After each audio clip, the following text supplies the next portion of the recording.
Hello students, welcome back to my channel. This is my sixth video on the unit of measure of dispersion. So in this video, I'll talk about standard deviation. I have already discussed about range, interquartile range, which you can semi-interquartile range, which you can also term as quartile deviation. I have talked about mean deviation in my previous video. Now it's the turn of standard deviation. Now standard deviation was first used by Karl Pearson in the year 1893. It is the most commonly used measure of dispersion and satisfies most of the properties laid down for ideal measure of dispersion.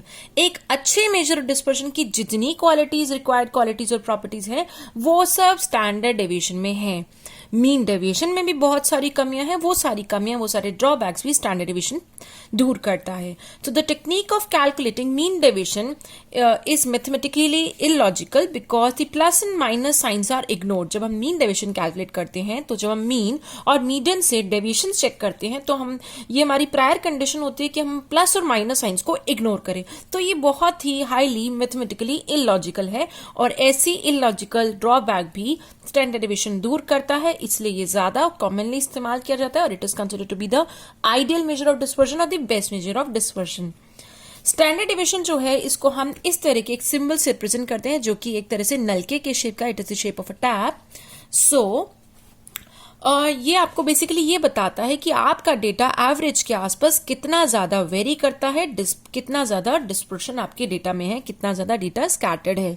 अगर आपके standard deviation की value लो है, इसका मतलब है कि आपके data points mean की वैल्यू के बहुत क्लोज हैं. और अगर आपका स्टैंडर्ड डेविएशन हाई है, इट इंडिकेट्स कि आपके डेटा पॉइंट्स, आपकी सीरीज बहुत ज्यादा फैली हुई है, बहुत ज्यादा स्प्रेड आउट है, स्कैटर्ड है over a large number of values. Now let's talk about standard deviation formulas. So I have tabulated the data for you. So let's first talk about individual series. Basically there are four different methods: direct method, shortcut method, assume mean method, step deviation method. So these are the four methods. I'll discuss about each one of them for each one of the series. First of all is the individual series. Direct method में आपको सबसे पहले mean calculate करना है. You need to calculate mean. After calculating the mean, आप इसको अपने दिए गए डेटा के अंदर से, जो कि एक्स सीरीज है, सारे डेटा में से मीन की वैल्यू माइनस कर देंगे और माइनस करने के बाद उसका करेंगे स्क्वायर, डिवाइड करेंगे नंबर ऑफ आइटम्स से और उसको करेंगे स्क्वायर रूट, तो निकल कर आ जाएगा स्टैंडर्ड डेविएशन. बात करते हैं शॉर्टकट मेथड की. शॉर्टकट मेथड में आपको स्क्वायर रूट करना होता है दो चीजों के डिफरेंस का. वे कौन सी दो चीजें हैं? Mean of squares. आपके दिए गए डेटा को पहले स्क्वायर कर दीजिए, उसका मीन कर दीजिए, तो निकल आता है mean of squares. And minus square of mean. आपने जो मीन निकाला है उसका स्क्वायर कर दीजिए, उसको इसमें से लेस कर दीजिए, मतलब कि पहले एक्स का स्क्वायर करे, उसका सिग्मा करे और एन से डिवाइड कर दे. ये हो गया स्क्वायर्स का मीन. माइनस करेंगे मीन का स्क्वायर जो कि सिग्मा एक्स अपॉन एन का स्क्वायर. ये था आपका शॉर्टकट मेथड. घबराइए नहीं, हम क्वेश्चन करेंगे, आपको बहुत अच्छे से समझ आएगा. एज्यूम मीन मेथड के केस में हमें निकालना होता है, एक दिमाग में एज्यूम करना होता है कि मान लीजिए मीन ये है तो वो होगा A, capital A, it is assume mean. उस मीन से हमें निकालनी है deviation. So D is equal to X minus A. आप डेटा के दिए गए सभी आइटम्स में से आपके माने गए मीन, एज्यूम किए गए मीन को लेस करते चले जाएंगे. आपको एक नया कॉलम मिलेगा जिसका नाम होगा डी. अब एक बार तो डी का टोटल कर देंगे, उसका इस्तेमाल करेंगे यहां पर, और एक बार डी का स्क्वायर कर देंगे. तो आपका एज्यूम मीन मेथड के केस में फॉर्मूला है sigma of D square upon N minus sigma of D upon N का whole square. So this is the assume mean method. Step division method बिल्कुल इसका भाई ही है, बिल्कुल इसके जैसा ही, सिर्फ इसमें एक स्टेप एक्स्ट्रा है. अगर आप अपने डेविएशंस में ये पाते हैं कि कुछ कॉमन है कि लाइक सभी डेविएशन के अंदर 100, 100 या 10, 5 या 2, मतलब कुछ भी अगर कॉमन है और आपको लगता है अगर इन डेविएशन में से ये गायब कर दिया जाए तो आपकी कैलकुलेशन सिंप्लीफाई हो जाएगी, तो आप यूज करेंगे स्टेप डेविएशन मेथड. तो आपका फॉर्मूला है यहाँ पर आपको एक u निकालना है d के बाद u is equal to x minus A upon C. जो अभी अभी आपने x माइनस ए निकाला है उसी को डिवाइड कर देंगे c से, जो कि होगा कॉमन फैक्टर, जो कि कुछ भी हो सकता है, वो आपके क्वेश्चन पे डिपेंड करता है। फिर आपको इसे पुट करना है फॉर्मूला में, सिग्मा ऑफ u का square upon n minus sigma of u upon n का whole square into c। Step division method usually individual series में इस्तेमाल नहीं किया जाता, कर सकते हैं, there is no like doubt about it, कर सकते हैं, बट यूजुअली इसकी रिक्वायरमेंट ही नहीं पड़ती है, आपका काम इन तीनों मेथड से चल जाता है। इसका इस्तेमाल यूजुअली डिस्क्रीट या कॉन्टिन्यूस सीरीज के केस में किया जाता है। Now will do a question on individual series. So, the question on the individual series, it talks about the heights of 10 students. So basically there is a problem. Actually I shooted this video 15 minutes back and the video had some problem and it got deleted due to some technical issue in my cell phone.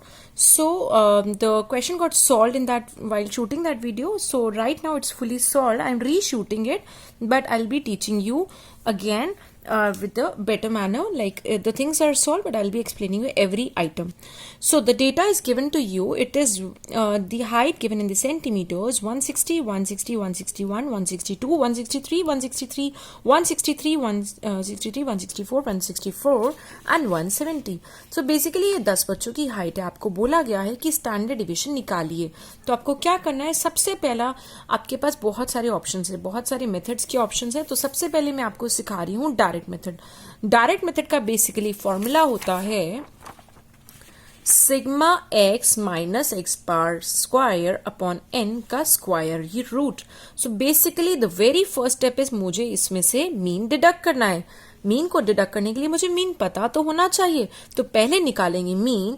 Individual series में mean निकालने के लिए मुझे सबसे पहले इनका करना होगा total. So sigma of x's with the help of calculator I found it to be 1630। और ये कितने बच्चों की हाइट है, 10 बच्चों की। तो आपका मीन कितना आएगा, 1630 upon 10, it will be 163।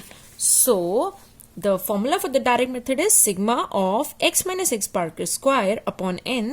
That is, I need mean first. So sigma of x upon n, ये मेरा पहला स्टेप पूरा हो गया है कि मैंने निकाला है मीन 1630 upon 10, 163।